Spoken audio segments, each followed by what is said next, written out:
Good morning friends, dear friends. আমি সকালে আমার হাওলি হাই স্কুলের ফিল্ডে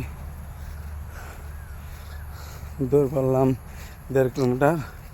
দৌড়াতে খুব হারান লাগছে, তো কথা বলতে খুব টান লাগছে। তো মোটামুটি 5-6 বছর পরে দৌড় পারলাম, কিন্তু মাঝে মাঝে সময় আইতাম। তো আজকে 1.5 কিলোমিটার দৌড় করে খুব পাগল লাগছে, হারান লাগছে। তো আপনারা আবেন সবাই সকালে আমার হাওলি হাই স্কুলের ফিল্ডে।